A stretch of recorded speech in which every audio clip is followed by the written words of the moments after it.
So now let's evaluate a property. Let's just pick one, all right? So the first thing I'm going to do is I'm going to log into my Flex MLS, and I'm going to click on Quick Search. It's at the toolbar here at the top, as you can see. I'm going to click on this Quick Search, and a map is going to appear in front of me, along with some criteria that's on the left. Can you see this? I have a map in front of me and criteria on the left. Notice all the green dots on the map. The green dots is because I have this box that's default, and so do you. It's checked, it's called active status. It's already checked for you. Okay? So the computer is generating, these are all the active properties that are on the map that's in front of you. And if you look above that, it says view results, there's 420. So there's 420 homes on the market that's on the map that's before my eyes.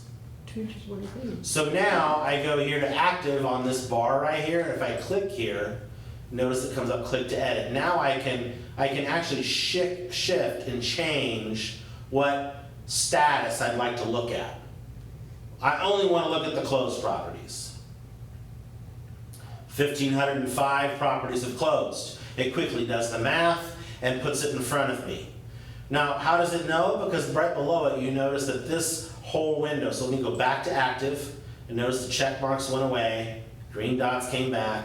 I'm going to click on close. Oh, my check mark hit sold date, and now it's got a range in here of 90 days, and I have a number. Okay. So I am going to close this. And I'm going to go down here to this, on the bottom right is this red pin. It's called the locate pin. When you click on the locate pin, a window pops up. You're going to type in the address of the property in which that you would like to evaluate. I want to share with you that it doesn't matter if the property is recently sold in the MLS. The system will bring you to the mapping of the area of that address, regardless if the property's been in the MLS or not. You're not looking the house up in the MLS. You're simply mapping the property, if that makes sense. So we're going to go 1116 Witherell Place in Palmdale, California, 93551.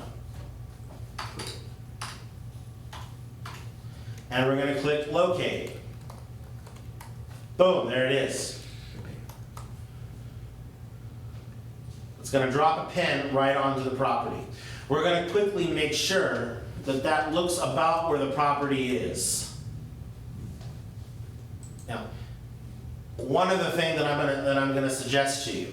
I know that some of you provide market analysis. That's what we're doing here is a market analysis, a comparative market analysis, which is a CMA, a comparative market analysis.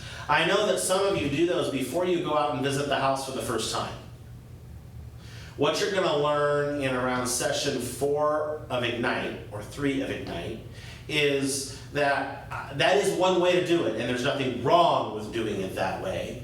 I personally feel that I do a better job at providing a more proper market analysis when I've seen the property before I analyze the property.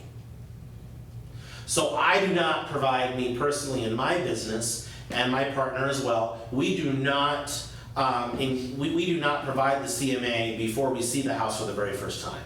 We go out and we visit with the seller and we have an expectations conversation. We talk about their goals, we talk about them, what they want to accomplish, what they want to do, all of that. Now, will I ask Kelly for a snapshot when I'm sitting out in front of their house when I pull up? Yes.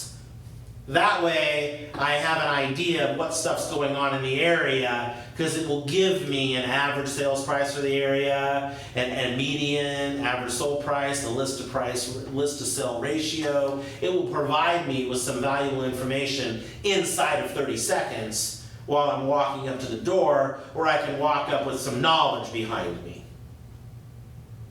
So if they have to know, I can say, well, houses in the area go for between, $540 and $600. But I would like the opportunity have a tour of your home. Show me everything. I want to see all the little extras, everything you're proud of. I want to see it all. And then I want to go back to my office and I want to prepare the comparative market analysis and be able to come back and present all the facts to you in a well laid out format where I have understanding of what it is that you're asking me to do here today. I haven't really had anyone argue with me on that. It makes sense, doesn't it?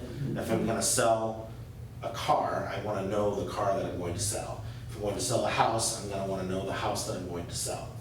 Have you ever had someone where you had that expectations meeting and at that point they're ready, they're like, all right, where do I sign? The question on the table is, have I ever had a meeting where I went to the expectations meeting and they were like ready to list right then and there and sign? Yes, absolutely I have. Absolutely I have. So in the old days, I'm aging myself a little bit. Don't worry, I got into business when I was 5, so don't worry. 28 now, so you do the math.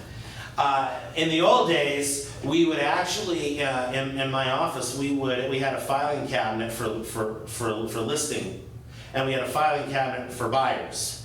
And our office manager would prepare every single week. She would prepare, well, it was a he actually at that time. He would prepare several folders for listings. Every document that you would need to take a listing. And he would pre-type in every single contract all of the real estate, our company was named Real Estate Professionals, then RE/MAX. He would type in RE/MAX Real Estate Pros, Real Estate Professional, 1301 North Childlife Boulevard, Ridgecrest, California, 93555, and he would type phone number 760-446-4566. He would do all that information, right? And he would put that, and he would fill each one of those folders. He would put all the pertinent listing information, the contracts, the disclosures, everything he would need, and everything that needed RE/MAX's branding, he would pre-type it. Same thing with the purchase agreements. And he would fill the drawer. And when one of the sales associates, one of the realtors would be going out on an appointment, we would swing by the filing cabinet, pull out a listing folder, and go get in our car and go. And then and some would take it in with them. I never did. I left it in the car. And I would go in and I would have my expectations appointment. And if the seller said, I want to do it now, then I would say, give me just a moment. I have some stuff in my car that I need to get for us. And then I would go out to my car and I would get the packet and I would come in and I would sit down and I would fill out all the listing documentation. We would sign it. I would leave the price blank. We would sign it all, and I would say, what I'm going to do now is I'm going to go back to my office, I'm going to prepare a comparative market analysis for you, and I'm going to be back here at 5 o'clock to go over that with you, and we'll fill in this price. And then we'll go live. Okay? After 2000 whatever, I don't know, when did we start having iPads and laptops in our lives? I think my first Mac laptop was 2006. MacBook Pro 17-inch, I think was the first one that I had. No, I had a Dell before that. So maybe sometime in 03 to 05 time frame, I don't remember exactly, I would begin to now zip forms was electronic and you didn't have a paper contract that you'd fill out. So now I would have templates and the template would be ready to go and saved. I wasn't able to connect to the internet. It was on my desktop, right? So I would fill it out and I would go to the house and break up, and then let me go out to the car and get my laptop. Go out, get the laptop, come in. It was already pre-filled out, and I would finish doing it right there in front of them. And then back those days, you would carry a portable printer. That was the thing. They were expensive. You'd have to spend $500 for a good one. You kept it in the trunk of your car. You'd bring that in. That would connect to your laptop, and you would print the documents right there at the kitchen table and have them sign them. If you had that, let's do it right now. Okay? In today's world, I would just say, let me go grab my laptop, or Michelle would say her iPad, and we would go out, get the iPad, come in, and we would do it, right? Actually, today, I probably wouldn't do that. I probably would say, okay, I'm going to go back to my office, prepare the listing agreement, and other corresponding documents, and then I'm going to email them to you and get on the phone with you and go over them together. Or would you like me to come back over and go over them with you in person? That's probably what I would do today. And then I would send it through DocuSign. If somebody says they want to list their house today, I'm not going to tell them no. I'm going to get my employment agreement signed. By the way, the listing agreement, what is it? It's an employment agreement. A listing agreement is an employment agreement. You do not have to be ready to go to market to have a listing agreement signed. You can get your employment agreement signed and start work later. I have an employment agreement right now with KW Coeur d'Alene. Am I there or am I here? Here. I'm here. Right? My start date's not till August 10. So I start when we have an employment agreement now. I have listings. By the way, I have listings that we have an employment contract and they're not coming on the market till September. We're renovating them. I had one that was supposed to come on the market in March. We signed it in January. It just came on the market 2 weeks ago. Hard to get contractors out to do work. Right? So we got our employment agreement signed. Are you with me? Yes. Okay. I'm going to say use this location.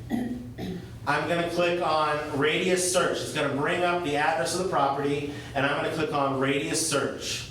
It's going to default to 1 mile. I don't want 1 mile, I only want a half a mile. You might want a mile.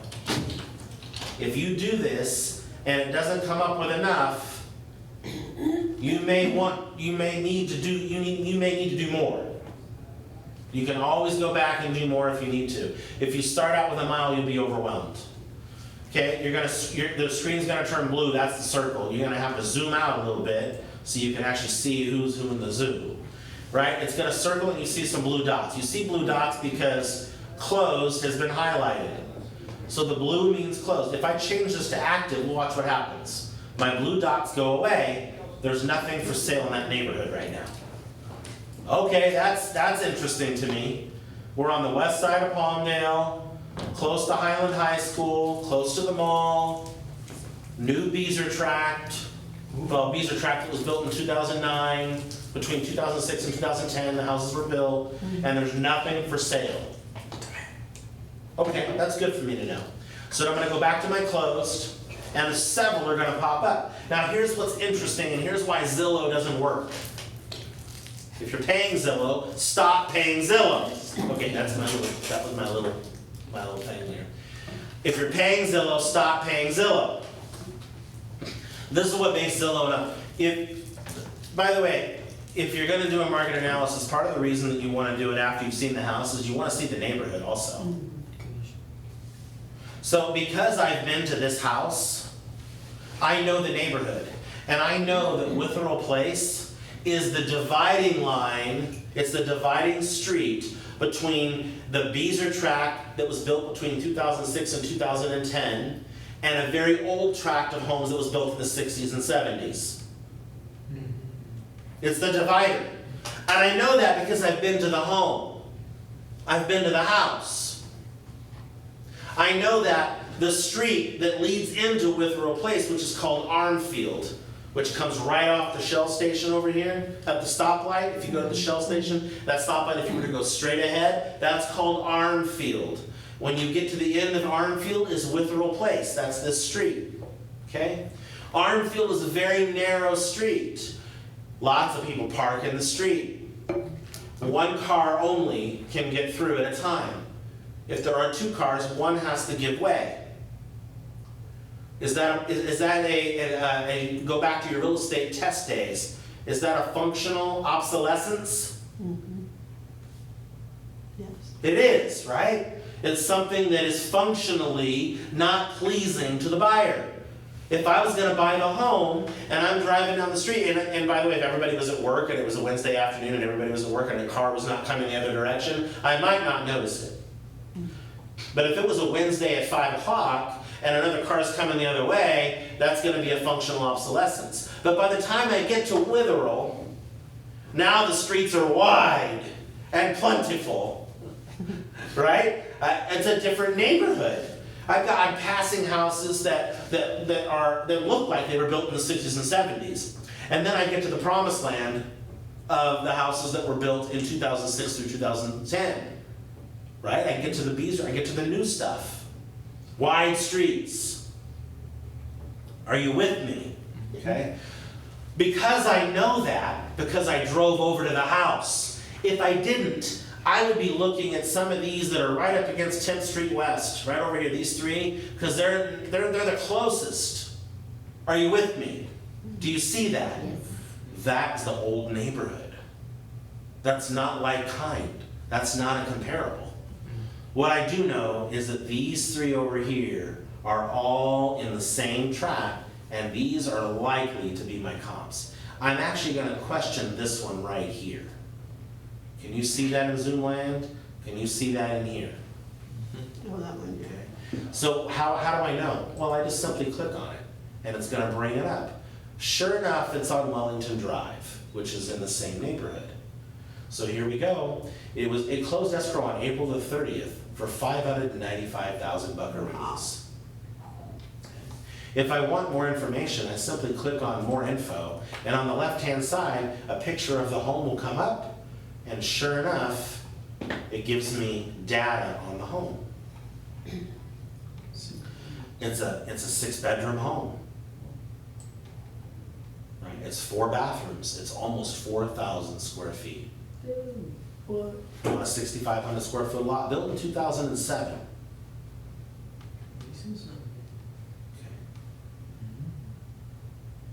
And it sold for $595. And you notice she said this floor plan does not hit the market very often. That's a selling point for people with big families. They need a lot of space, right? Now, our house on Witherell is by the way, just so you know, the house on Witherell is a 4-bedroom. It is a 3-bathroom. Actually, it's 3.5 bathroom. It is 2,826 square feet. It has a loft. And it has an ensuite. What's an ensuite? Bathroom inside the master. A bathroom inside of a bedroom that is not the master bedroom. So upstairs, there is a bedroom with a walk-in closet and a walk-in bathroom off the bedroom. And then across the hall is a master bedroom. Okay? And then there's another bathroom in the hallway to service the other guests. Then a loft, and then you have a downstairs bathroom. And of course the master. Are you with me? Okay? So now we know what we know what Witherell is. Is this a good comparable here on Wellington? No, you'd have to make a lot of adjustments. You have to make some adjustments to make it work, right? Because comp number 1, although is in the right location, right? So comp number 1 on Wellington is definitely in the right location. We got that down. But the number of bedrooms is 6. And the number of bathrooms is 4, and the square footage is 3941, which is definitely 1,000 square feet bigger, right? Now, let me share with you. Because I've been in the house, and because if you're brand new, you wouldn't have had the opportunity to go preview the house on Wellington. But if you've been in the market, this is why in Ignite, you're going to be taught to go out and see 10 houses a week. Because in order for you to understand your inventory, you have to get out and see houses. So because I've been in the house on Witherell Place, and because I've been in the house on Wellington, here's what I know. I know that the loft on Wellington was boxed in to be a bedroom. They put a closet in there. There's my 5th bedroom. Here's what else I know. The 3rd bay of the garage. So this house on Witherell has a 3-car garage. And the 3rd, it's a tandem 3-car, meaning 2 goes in together. So what I know about Wellington is, by the way, anytime you're dealing with square footage on a home, it does not include the garage. It does not include the garage. So what I know about the house on Witherell is it has a tandem 3-car garage. What I know about Wellington is that they took the garage and they made that 3rd bay of the garage, and that's the 6th bedroom with the 4th bath. And that gets me, ladies and gentlemen, to my 3941 square feet. So it is a direct comparable. You didn't recognize it because you haven't been out to the houses. Do you understand why I'm telling you need to go visit the house that you're going to do an analysis on before you get there? You wouldn't be able to properly do this. You would dismiss this comp. Now, it doesn't mean we don't have to make adjustments. Of course we do. We have to make adjustments because on Witherell Place we're using the space as a loft and as a garage, which is not as valuable to a large family as another bedroom and bathroom and another bedroom, right? Actually, if you're going to look at like what somebody's willing to pay for something, the masses of the folks, when you start to get over 5 bedrooms, the need declines. How many people need a 6-bedroom house? I do. Me and my family. I have 4 kids, 2 dogs, and a mom. Right? So I have to have, but how many of us are in my boat? Not very many. Right? A 4-bedroom is probably the most popular. 3-bedroom is the 2nd most popular. 5-bedroom, probably the 3rd most popular. Probably might even be as equal to 4 people. Oh yeah, a 5th bedroom for a guest bedroom, that would be cool. Yeah? And then you start to get above 5 bedrooms and it starts to go the other direction. Now it's too boxy. What would I do with all those rooms? I wouldn't have enough furniture. Right? It becomes a little too boxy. It's not necessarily the square footage that scares people away. It's the compartmentalization. Go look at a 7-bedroom in this neighborhood. They have one. I saw it. And it was too compartmentalized for me. It's too much. And the bedrooms are... Everything's a box and all the bedrooms are small. And it feels like a box. But you go into this house on Witherell Place, it feels more open. It's 2,800 square feet, but it's only 4-bedroom. But no, it has a loft and 2 living rooms downstairs, and it feels much more open. Go into the same plan where it's a 6-bedroom, and all of a sudden you feel really closed off. Because everywhere you go, there's a wall there. Right? Are you with me? Okay? So this would be a comp. We would use it. Okay? So it's sold for $595, and we would have to make adjustments.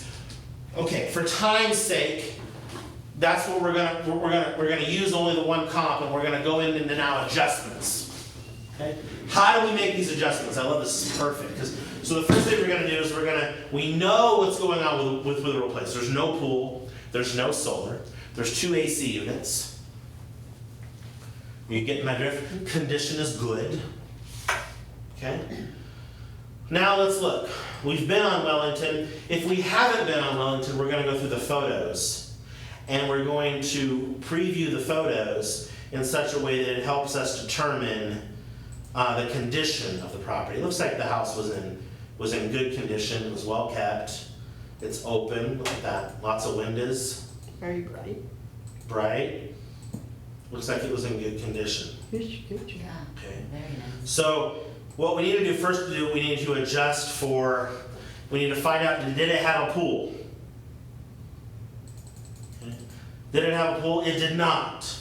So we make no adjustment because our subject property has no pool and our comp has no pool. Does it have solar? We looked, it doesn't have solar. Okay, well, that's okay because Witherell doesn't have solar either. So no adjustment is made for that. Samesies. Neighborhood. Samesies. Wellington is right around the corner from Witherell. So samesies. Okay. Now, square footage. Square footage. So we have to make an adjustment for the square footage differential. So how do we do that? I'll tell you how an appraiser does it, and then I'll tell you how I do it the quick way. An appraiser must know something is worth what somebody else is willing to pay for it.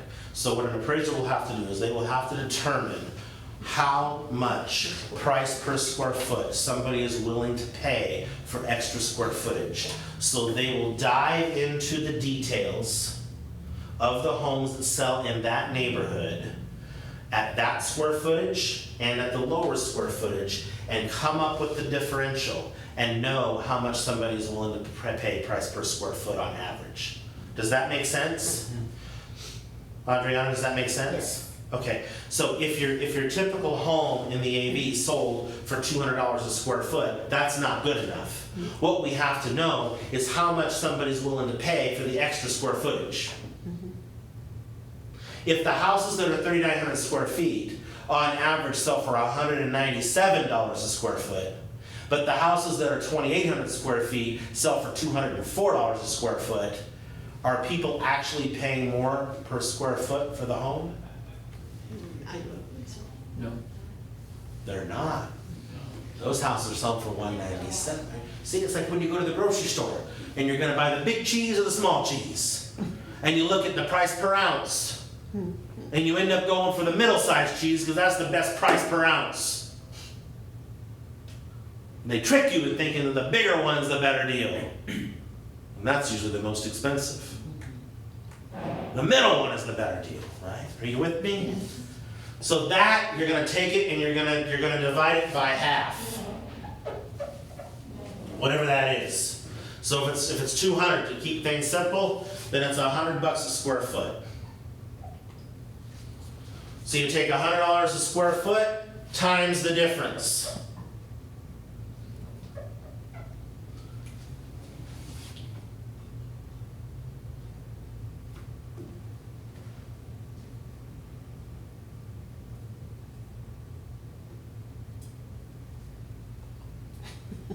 What's my number? 100,000.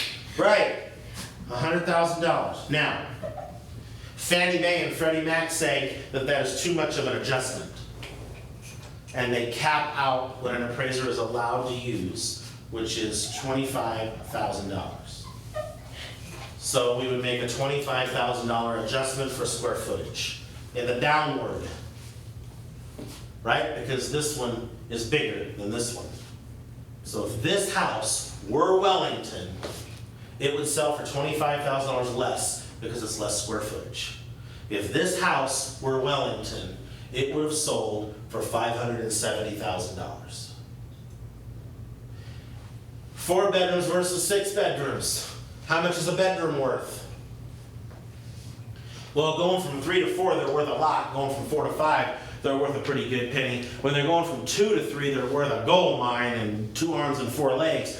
When they're going from 5 to 6, they're worth a lot less. Probably more like going, yeah, and then 6 to 7, almost useless is, right, it's not gonna happen, yeah. So I'm gonna say that for each bedroom, typically, I like to go with, depending where you're going, if we're going from 4 to 6, I'm gonna say the bedrooms are probably worth $2,500 each. And what's our differential? 2 bedrooms. So I'm gonna subtract $5,000. Because again, my subject property, if it were Wellington, is insufficient. It does not have. Now, if this one were 6 bedrooms and this one were 4 bedrooms, then I would be adding 5,000. Right? I'm saying Witherell is Wellington. What would it sell for? Now, what if it had a pool? What if Witherell had a pool 10 grand. and Wellington does not have a pool? That's worth $10,000. And it would be plus, right? Because Witherell's better. If Witherell were Wellington, then it would have a pool and it'd be worth $10,000 more.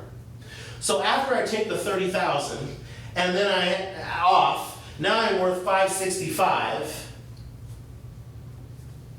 But then I have to add the $10,000 back in for the pool. Now my house on Witherell's worth $575,000.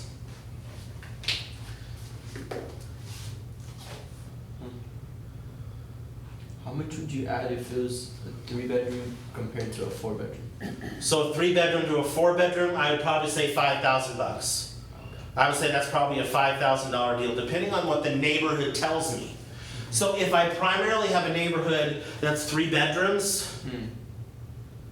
then that fourth bedroom is probably more valuable. Right.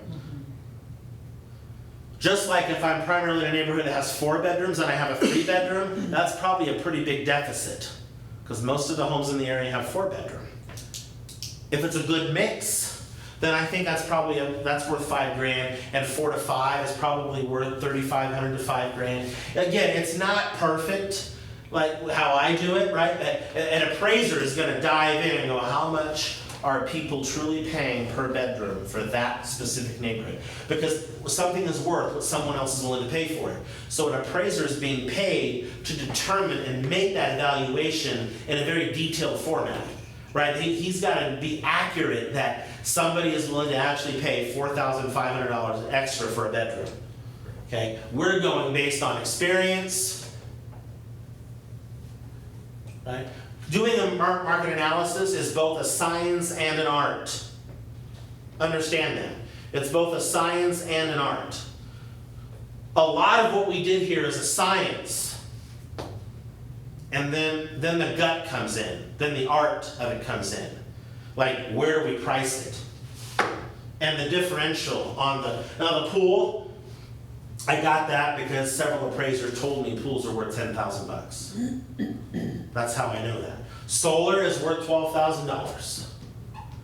If somebody adds solar to their house, it's worth $12,000 if it's paid for solar. If it's leased, it's worth nothing. If it's paid for solar, it's worth $12,000 on an appraisal. And I don't care if they paid $54,298.63 for the upgraded version. $12,000. It doesn't matter if they paid $142,688.88 for the pool.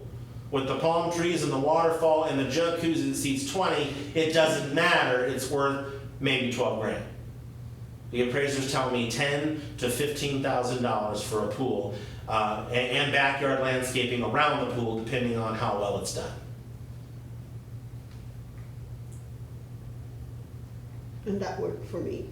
Huh? That worked for me on that. Yes. Yeah.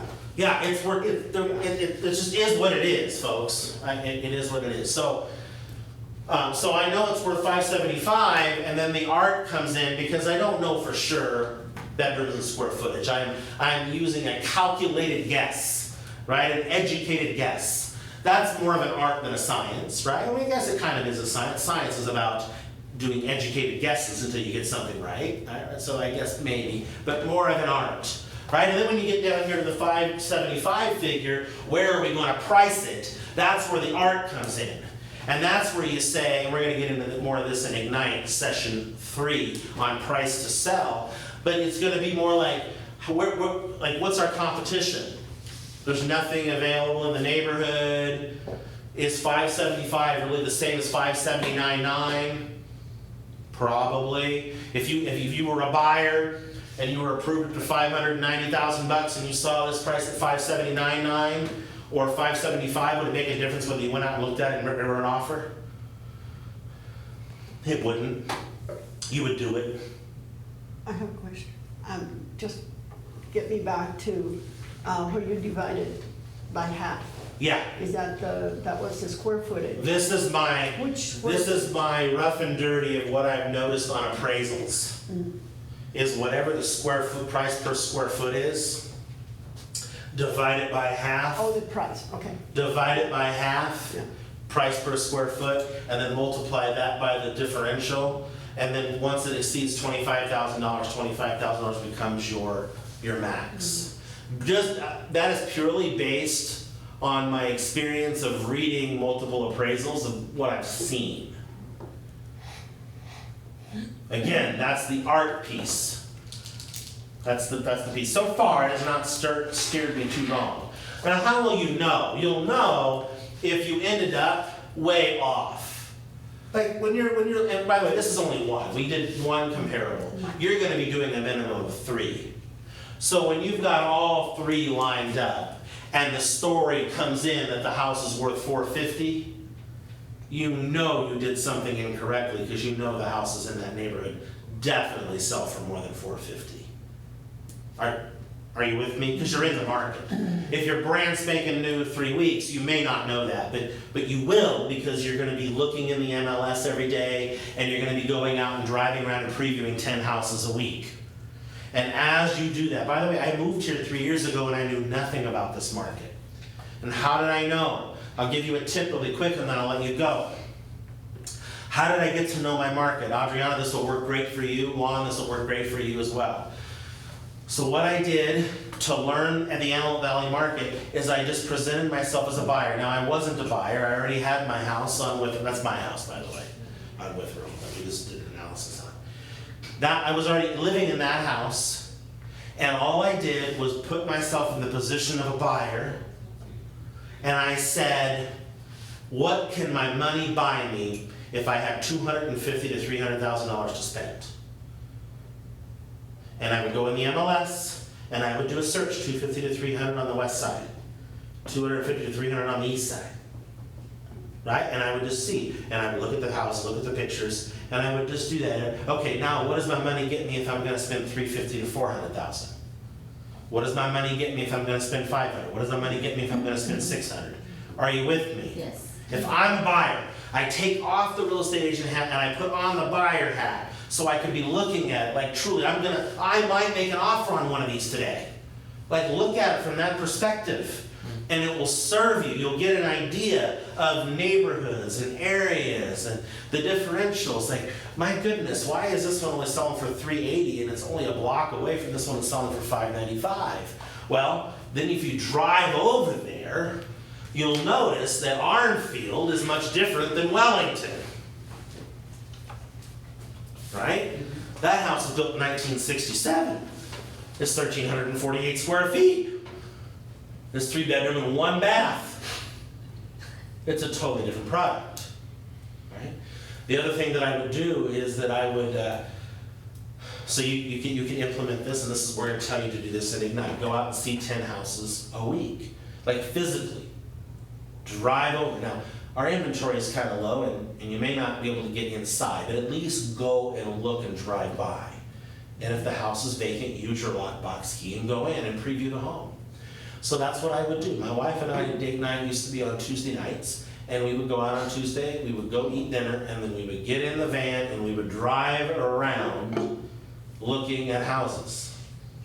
And all I was doing was getting familiar with the area and understanding the neighborhoods, understanding the areas, and understanding what my money would buy me so that I could speak intelligently. You have to study. You have to practice in your field of expertise. You're not going to just become an expertise by being in this training room. Mm-hmm. You have to get out in the field. Real estate is a contact sport. You got to get out in the world. So I would encourage you to do that. Preview 10 houses a day on the MLS. Go out and see 10 houses a week in person. And get familiar. Present yourself like you're a buyer. See what the differences are. When you are with your mentor, ask the mentor to see the appraisal. A couple of appraisals if they might have them. You don't always get a copy of the appraisal when you sell a house. Sometimes you do and sometimes you don't.